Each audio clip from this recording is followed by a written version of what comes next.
నమస్కారం, B news కి స్వాగతం. నేను మీ మహంతి. ముందుగానే ముఖ్యాంశాలు. ప్రధాని మోడీని కలిసిన టీడీపీ ఎంపీలు తన మిత్రుడు చంద్రబాబు నేతృత్వంలో ఆంధ్రప్రదేశ్లో కేంద్రంలో కలిసి పనిచేస్తామని ప్రధాని నరేంద్ర మోడీ వెల్లడి. దేశం రాష్ట్ర అభివృద్ధి కోసం శాయశక్తులా కృషి చేస్తామని వ్యాఖ్య. పేదరిక నిర్మూలనకు కుప్పం నియోజకవర్గం నుంచే శ్రీకారం చుట్టబోతున్నామని ముఖ్యమంత్రి చంద్రబాబు స్పష్టీకరణ. పేదరికం లేని సమాజం కోసం వేసే తొలి అడుగు కుప్పం నుంచే మొదలుపెట్టనున్నట్లు వెల్లడి. స్వచ్ఛాంధ్ర కార్పొరేషన్ పై డిప్యూటీ సీఎం పవన్ కళ్యాణ్ సమీక్ష. స్వచ్ఛాంధ్రకు కేంద్రం నుంచి వచ్చిన నిధులు, ఖర్చుల వివరాలపై ఆరా. గడిచిన 5 ఏళ్లలో కేంద్ర ప్రభుత్వం విడుదల చేసిన 1000 కోట్లకు పైగా నిధులు ఏమయ్యాయని నిలదీత. విశాఖ స్టీల్ ప్లాంట్ పై కేంద్ర మంత్రి కుమారస్వామిని కలిసిన బీజేపీ ఎంపీలు. విశాఖ ఉక్కును సెయిల్లో విలీనం చేయాలని కోరుతూ వినతి పత్రం అందజేత. విశాఖ ఉక్కు పరిశ్రమకు పూర్వ వైభవం తీసుకురావాలని ఎంపీల వెల్లడి. తన మిత్రుడు చంద్రబాబు నేతృత్వంలో ఆంధ్రప్రదేశ్లో కేంద్రంలో కలిసి పనిచేస్తామని ప్రధాని నరేంద్ర మోడీ అన్నారు. దేశం రాష్ట్రం అభివృద్ధి కోసం శాయశక్తులా కృషి చేస్తామన్నారు. తెలుగుదేశం పార్టీ ఎంపీలు భారత ప్రధాని నరేంద్ర మోడీని కలిశారు. పార్లమెంట్లోని ప్రధాని కార్యాలయంలో వారు సమావేశమయ్యారు. ఏపీ అభివృద్ధి ప్రయోజనాలను కాపాడేందుకు సహకరించాలని ఎంపీలు కోరారు. ఇందుకు ఆయన సానుకూలంగా స్పందించారు. అనంతరం మోడీ మాట్లాడుతూ ఈ రాష్ట్రంలో కేంద్రంలో 2 పార్టీలు కలిసి పనిచేస్తాయన్నారు. దేశం రాష్ట్రం అభివృద్ధి కోసం శాయశక్తులా కృషి చేస్తామన్నారు. మోడీని కలిసిన వారిలో కేంద్ర మంత్రులు రామ్మోహన్ నాయుడు, పెమ్మసాని చంద్రశేఖర్, ఎంపీలు మాగుంట శ్రీనివాసులు రెడ్డి, లావు శ్రీకృష్ణదేవరాయలు, భైరెడ్డి శబరి, వేమిరెడ్డి ప్రభాకర్ రెడ్డి, కలిశెట్టి అప్పలనాయుడు తదితరులు ఉన్నారు. मंत्री श्री अमित शाह, गृह मंत्री और सहकारिता मंत्री श्री नितिन गडकरी, सड़क परिवहन और राजमार्ग मंत्री Shri Jagat Prakash Nadda, health and family welfare मंत्री और केमिकल्स एंड फर्टिलाइजर मंत्री श्री शिवराज सिंह चौहान, कृषि एवं किसान कल्याण मंत्री और ग्रामीण विकास मंत्री श्रीमती निर्मला सीतारमण, वित्त मंत्री और कॉरपोरेट कार्य मंत्री डॉक्टर सुब्रमण्यम जयशंकर, विदेश मंत्री Shri Manohar Lal, housing and urban affairs मंत्री और विद्युत मंत्री श्री एच.डी. कुमारस्वामी, हैवी इंडस्ट्रीज मंत्री और इस्पात मंत्री श्री पीयूष गोयल, वाणिज्य एवं उद्योग मंत्री श्री धर्मेंद्र प्रधान, शिक्षा मंत्री Shri Jitan Ram Manjhi, micro small and medium enterprises मंत्री श्री राजीव रंजन सिंह उर्फ ललन सिंह जी, पंचायती राज मंत्री और मत्स्य पालन, पशुपालन और डेयरी मंत्री Shri Sarbananda Sonowal, ports, shipping and waterways मंत्री doctor Virendra Kumar, social justice and empowerment मंत्री श्री किंजरापू राममोहन नायडू, सिविल एविएशन मंत्री Shri Pralhad Joshi, consumer affairs, food and public distribution मंत्री और न्यू एंड रिन्यूएबल एनर्जी मंत्री श्री जुएल ओराम, जनजातीय कार्य मंत्री श्री गिरिराज सिंह, वस्त्र मंत्री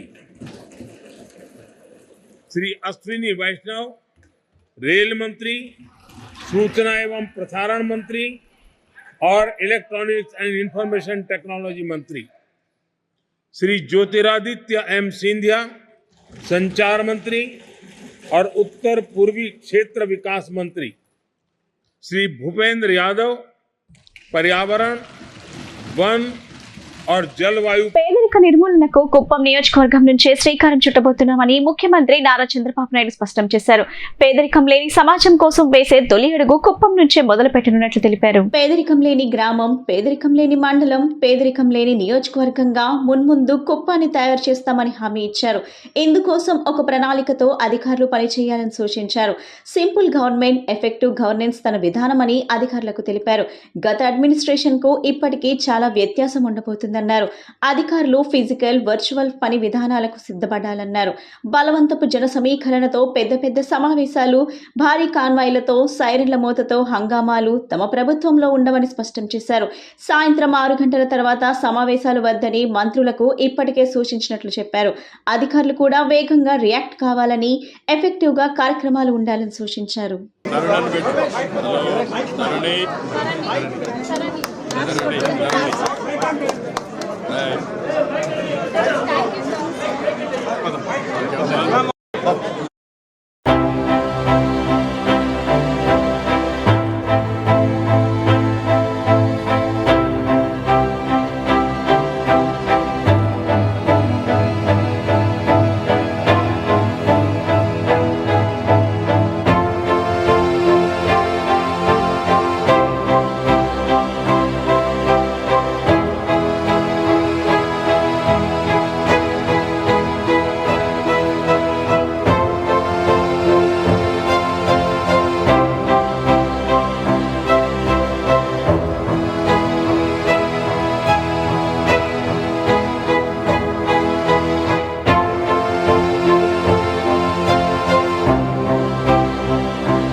గడిచిన 5 ఏళ్లలో కేంద్ర ప్రభుత్వం విడుదల చేసిన 1066 కోట్లు ఏమయ్యాయని ఏపీ ఉప ముఖ్యమంత్రి పవన్ కళ్యాణ్ ప్రశ్నించారు. ఆయన స్వచ్ఛంద కార్పొరేషన్ పై సమీక్ష నిర్వహించారు. ఈ సమావేశానికి ఉన్నతాధికారులు, ఇంజనీర్లు హాజరయ్యారు. కార్పొరేషన్ పనితీరుపై ఉప ముఖ్యమంత్రికి అధికారులు పవర్ పాయింట్ ప్రెజెంటేషన్ ఇచ్చారు. అనంతరం ఆయన స్వచ్ఛంద్రకు కేంద్రం నుంచి వచ్చిన నిధులు, ఖర్చుల వివరాలపై ఆరా తీశారు. 5 ఏళ్లలో కేంద్రం నుంచి 1000 కోట్లకు పైగా వచ్చినట్లు గుర్తు చేశారు. ఈ నిధులు ఎక్కడికి పోయాయని అధికారులను ప్రశ్నించారు. అయితే నాటి ప్రభుత్వంలోని ఆర్థిక శాఖ కేంద్రం నుంచి వచ్చిన నిధులను స్వచ్ఛంద్రకు విడుదల చేయలేదని అధికారులు పవన్ కళ్యాణ్ దృష్టికి తీసుకొచ్చారు.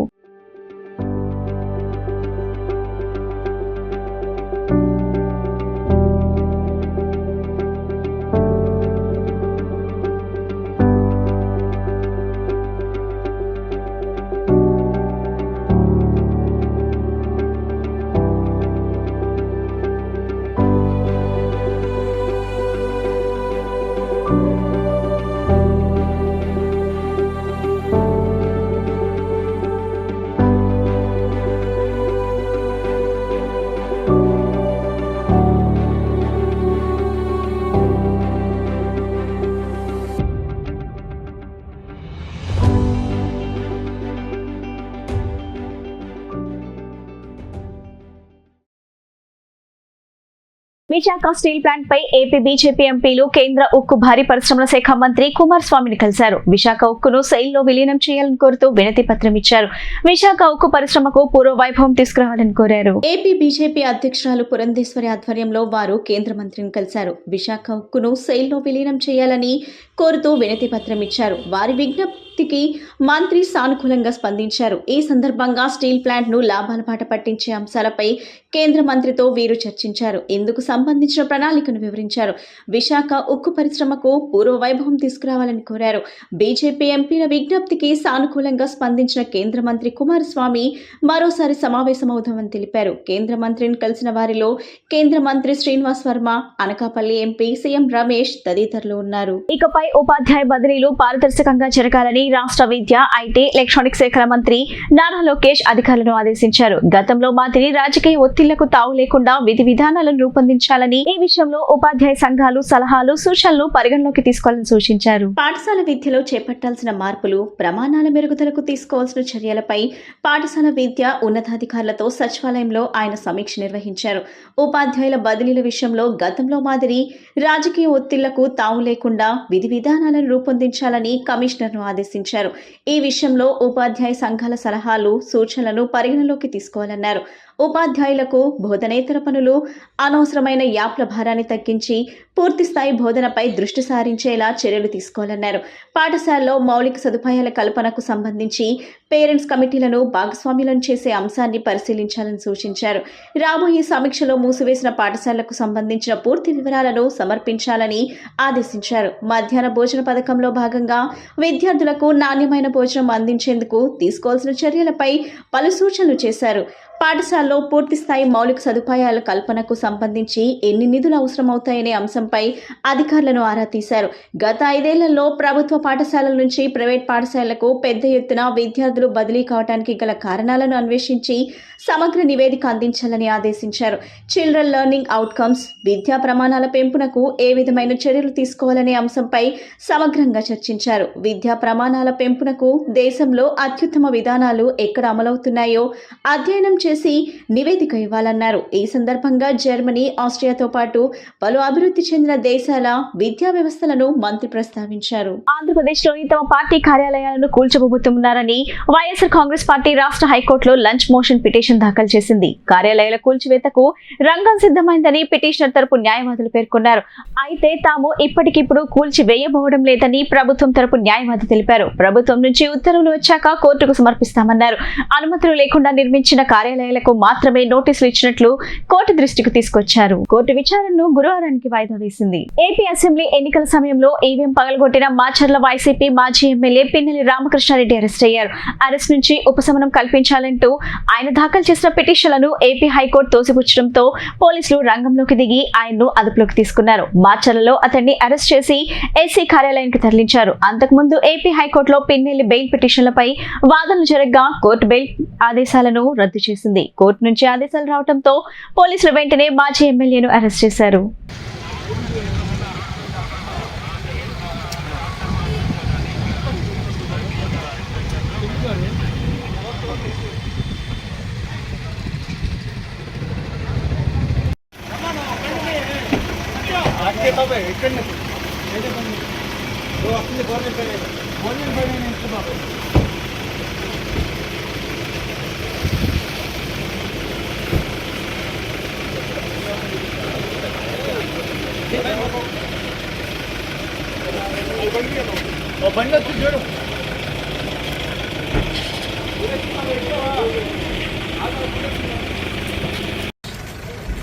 అటెల్లు హరీష్ అటెల్లు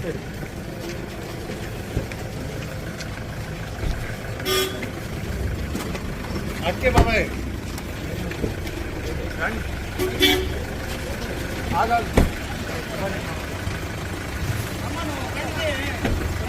అక్కే బాబాయ్ ఎక్కండి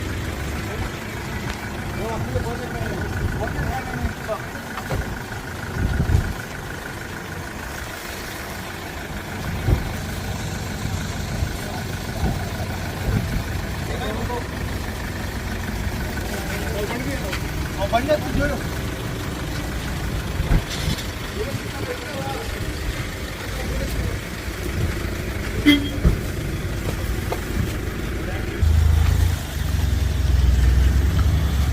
బాబా వస్తున్నా బా.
చందు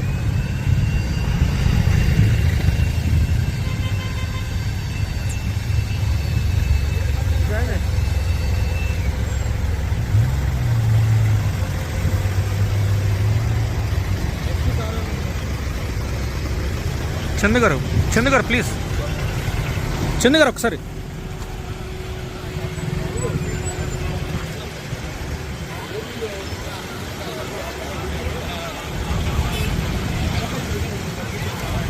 చందు గారు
राइट रन ना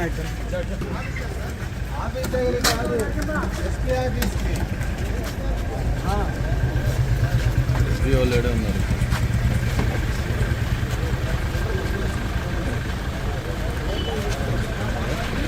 కవర్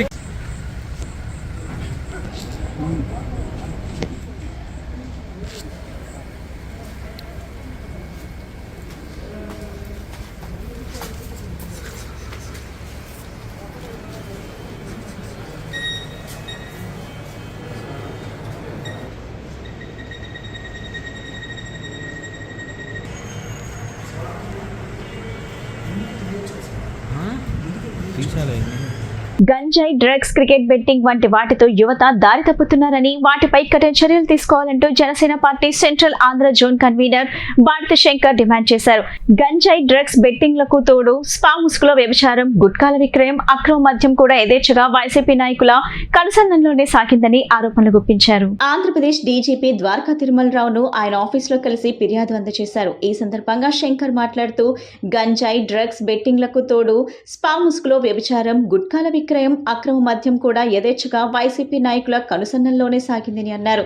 వీటన్ని మూలాలు విజయవాడలోనే ఉన్నాయి. విజయవాడను సెంట్రల్ హబ్ గా చేసుకుని రాష్ట్రం మొత్తం సరఫరా అవుతున్నాయని పేర్కొన్నారు. వీటి వలన యువత భవిష్యత్ అంధకారంలోకి నెట్టివేయబడుతుందని, దీనిపైన మీరు దృష్టి పెట్టి డ్రగ్స్, బెట్టింగ్ మాఫియా, మద్యం మాఫియా, అసాంఘిక శక్తులపై ఉక్కుపాదం మోపాలని డీసీపీ గారికి అర్జీ ఇవ్వగా సానుకూలంగా స్పందించి అసాంఘిక శక్తులు పీచమనుస్తామని తెలిపారన్నారు. అలాగే డీజీపీగా బాధ్యతలు చేపట్టిన సందర్భంగా డీజీపీ ద్వారకా తిరుమలరావుకు శాలువా కప్పి సత్కరించారు. ఈ కార్యక్రమంలో జనసేన లీగల్ సెల్ గంజి పవన్ తో పాటు కార్యకర్తలు పాల్గొన్నారు.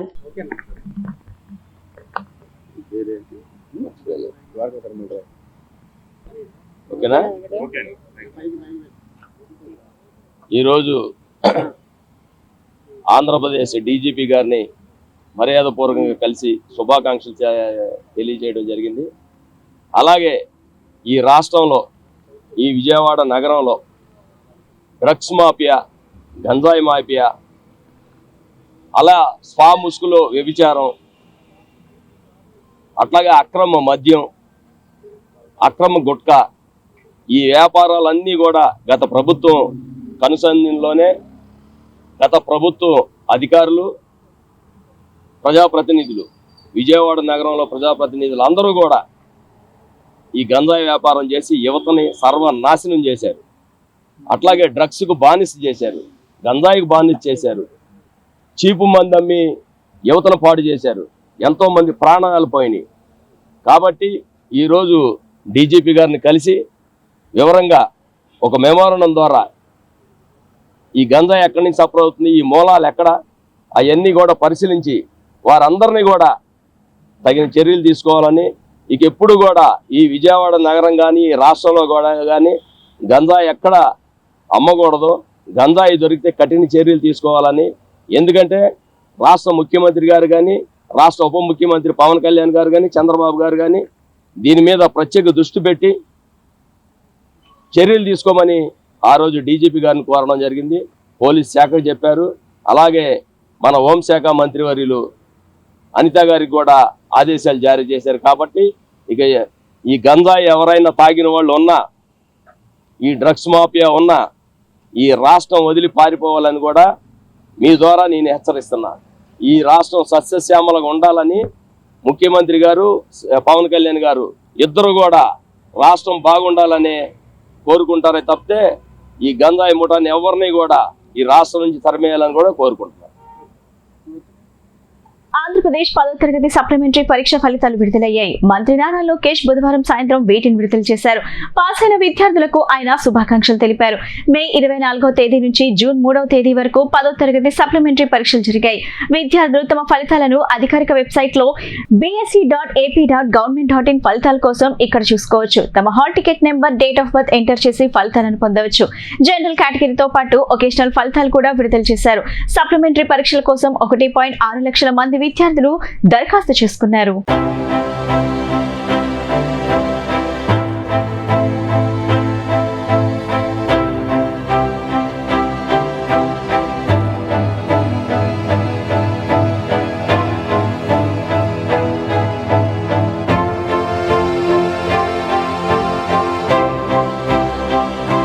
ప్రతిపక్ష హోదా ఇవ్వాలని సభాపతికి జగన్ లేఖ రాయటం సిగ్గుచేటని TDP Kadapa MLA R Madhavireddy ఎద్దేవా చేశారు. మొత్తం సభ్యుల్లో 10వ వంతు ఉంటేనే ప్రతిపక్ష హోదా వస్తుందని, ఈ విషయంపై కనీస అవగాహన లేకుండా జగన్ కోరటం విడ్డూరంగా ఉందన్నారు. 6 ఎమ్మెల్యేలను పీకేస్తే టీడీపీకి ప్రతిపక్ష హోదా పోతుందని తాను అన్న మాటలను జగన్ మర్చిపోయారని ప్రశ్నించారు. మంగళగిరిలోని పార్టీ కేంద్ర కార్యాలయంలో ఆమె మీడియాతో మాట్లాడుతూ, మొత్తం సభ్యుల్లో 10వ వంతు ఉంటేనే ప్రతిపక్ష హోదా వస్తుందని, ఈ విషయంపై కనీస అవగాహన లేకుండా జగన్ కోరటం విడ్డూరంగా ఉందన్నారు. 6 ఎమ్మెల్యేలను పీకేస్తే టీడీపీకి ప్రతిపక్ష హోదా పోతుందని తాను అన్న మాటలను జగన్ మర్చిపోయారని ప్రశ్నించారు. ముఖ్యమంత్రి అయితేనే మీరు అసెంబ్లీకి వస్తారా? అలాంటప్పుడు పులివెందుల ప్రజలు మీకు ఓటు వేసి ఎందుకు గెలిపించారని నిలదీశారు. మీ నియోజకవర్గ సమస్యలు మీకు పట్టవా అన్నారు. జగన్ ఇప్పటికైనా అధికార భ్రాంతి నుంచి బయటకు రావాలన్నారు. వైసీపీ పాలనలో నష్టపోయిన వ్యక్తి లేరన్నారు. ఎన్నికల్లో జగన్ కు ప్రజలు 11 సీట్లు ఇచ్చి బుద్ధి చెప్పడంతో ఇప్పుడు ప్రతిపక్ష హోదా అంటూ కొత్త నాటకాలకు తెరలేపారని విమర్శించారు. ప్రజల వద్దకు వెళ్లి ముఖం చూపించుకోలేక జగన్ కుయుక్తులకు తెరలేపారన్నారు. స్పీకర్ ఎన్నిక రోజున వైసీపీ ఎమ్మెల్యేలు ఎవరూ సభకు రాలేదని విమర్శించారు. అందరికీ నమస్కారం. ఈరోజు మాజీ సీఎం జగన్మోహన్ రెడ్డి గారు ప్రతిపక్ష హోదా కోసం ఒక స్పీకర్ గారికి లెటర్ పంపించడం జరిగింది. అందులో భాగంగా ఆర్టికల్ 208 ప్రకారము 10% టోటల్ స్ట్రెంత్లో ఉండాల్సిన అవసరం లేదని చెప్పారు. ఈరోజు ఒకసారి పార్లమెంట్ మెంబర్గా, 3 సార్లు ఎమ్మెల్యేగా, ఒకసారి ఆంధ్రప్రదేశ్ సీఎంగా పనిచేసిన జగన్మోహన్ రెడ్డి గారు అసెంబ్లీ రూల్స్లో ఈ విషయం స్పష్టంగా ఉన్నది అన్న విషయం కూడా మర్చిపోయి ఒక శాసనసభ స్పీకర్కి లెటర్ రాసినప్పుడు ఏ విధమైన అవగాహన లేకుండా రాశారు. రూల్ నెంబర్ 56లో క్లాజ్ నెంబర్ సిలో క్లియర్గా రాసింది 1/10 టోటల్ స్ట్రెంత్లో ఉంటేనే ప్రతిపక్ష హోదా వస్తుందని. ఈరోజు జగన్మోహన్ రెడ్డి గారు తన యొక్క వైఫల్యాలకి రకరకాల కారణాలు చూపడం మొదలుపెట్టారు. ఈరోజు ప్రజలకు మొహం చూపించే లేక, ధైర్యం లేక మొన్నటి వరకు ఈవీఎంలు కారంగా ఓడిపోయానని, ఈరోజు ప్రతిపక్ష హోదా ఉంటేనే అసెంబ్లీకి వస్తాననే విధంగా ఆయన లెటర్ రాశారు. ఇదే సీఎం గారు ఈరోజు ఎక్స్-సీఎం గారు కడప పార్లమెంట్లో ఉన్న 7 స్థానాల్లో పులివెందుల కాన్స్టిట్యున్సీ నుంచి గెలిచారు. మేము కడప అసెంబ్లీ నుంచి గెలిచాం. మన ఇద్దరి పని ఏంటంటే ప్రజా సమస్యల కోసము పోరాడము, ప్రజా సమస్యలు తీర్చే విధంగా మనం పని చేయాలి. కానీ జగన్మోహన్ రెడ్డి గారు మాత్రము అధికారంలో వస్తేనే పని చేస్తాను, అధికారంలోకి వచ్చినాక దోచుకోవడానికి మాత్రమే నేను పని చేస్తాననే విధంగా ఉంది ఈరోజు. ముఖ్యంగా ఆయనకి చెప్పాల్సుకున్న విషయం ఏంటంటే, చరిత్ర ఆయన ఒకసారి గమనించుకోవాలా. ఒక పార్టీ నాయకుడుగా ఉన్నాడు, ప్రతి ఒక్క విషయం 1-2 సార్లు చెక్ చేసుకొని ఏది చేసినా ముందుకెళ్ళాలా. 1994లో జనార్దన్ రెడ్డి గారి హయాంలో కాంగ్రెస్లో మొత్తం 294 సీట్లకు గాను 26 సీట్లు ఇస్తే ఆయనకు ప్రతిపక్ష హోదా ఇవ్వలేదు.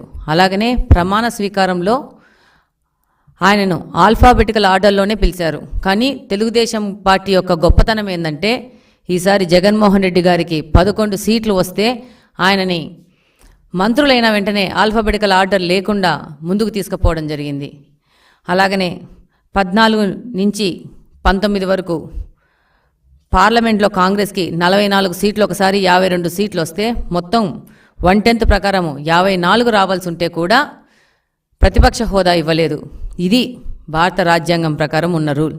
ఈరోజు జగన్మోహన్ రెడ్డి గారి కోసం రాజ్యాంగాన్ని మార్చి రాస్తారనుకుంటున్నారు. ఆయన ఇన్ని రోజులు 5 సంవత్సరాలు రాజారెడ్డి రాజ్యాంగం ప్రకారము, ఆయన కొత్త రాజ్యాంగము, కొత్త చట్టాల ప్రకారము ఆంధ్రప్రదేశ్ని నాశనం చేశారు. ఇప్పుడు ప్రజల దగ్గరికి వెళ్ళి మొహం చూపించుకోలేక రూల్స్ అనేటివి మార్చి కొత్త రాజ్యాంగం రాస్తేనే నేను వస్తాను, అప్పుడే నేను పోరాడతాను ప్రజా సమస్యలకు అని చెప్పేసి ఈయన ప్రయత్నిస్తున్నారు. అసలు జగన్మోహన్ రెడ్డి గారు ఆ రోజు స్పీకర్ ఎన్నికలో సాంప్రదాయం ప్రకారం వచ్చి స్పీకర్ని ఆయన స్థానం దగ్గర తీసుకొచ్చి ఆయన్ను మర్యాదపూర్వకంగా వెళ్లాల్సిన సాంప్రదాయం అన్నది. కానీ ఆయన ఆ రోజు కూడా గైర్హాజరయ్యారు. వార్తలు ముగించే ముందు ముఖ్యాంశాలు మరోసారి. ప్రధాని మోడీని కలిసిన టీడీపీ ఎంపీలు తన మిత్రుడు చంద్రబాబు నేతృత్వంలో ఆంధ్రప్రదేశ్లో కేంద్రంలో కలిసి పనిచేస్తామని ప్రధాని నరేంద్ర మోడీ వెల్లడి. దేశం రాష్ట్ర అభివృద్ధి కోసం శాయశక్తులా కృషి చేస్తామని వ్యాఖ్య. పేదరిక నిర్మూలనకు కుప్పం నియోజకవర్గం నుంచే శ్రీకారం చుట్టబోతున్నామని ముఖ్యమంత్రి చంద్రబాబు స్పష్టీకరణ. పేదరికం లేని సమాజం కోసం వేసే తొలి అడుగు కుప్పం నుంచే మొదలుపెట్టనున్నట్లు వెల్లడి. స్వచ్ఛాంధ్ర కార్పొరేషన్ పై డిప్యూటీ సీఎం పవన్ కళ్యాణ్ సమీక్ష. స్వచ్ఛాంధ్రకు కేంద్రం నుంచి వచ్చిన నిధులు, ఖర్చుల వివరాలపై ఆరా. గడిచిన 5 ఏళ్లలో కేంద్ర ప్రభుత్వం విడుదల చేసిన 1000 కోట్లకు పైగా నిధులు ఏమయ్యాయని నిలదీత. విశాఖ స్టీల్ ప్లాంట్ పై కేంద్ర మంత్రి కుమారస్వామిని కలిసిన బీజేపీ ఎంపీలు. విశాఖ ఉక్కును సెయిల్లో విలీనం చేయాలని కోరుతూ వినతి పత్రం అందజేత. విశాఖ ఉక్కు పరిశ్రమకు పూర్వ వైభవం తీసుకురావాలని ఎంపీల వెల్లడి. ఈ బులెటిన్ ఇంతటితో సమాప్తం. తిరిగి మరో బులెటిన్ కలుద్దాం. నమస్కారం.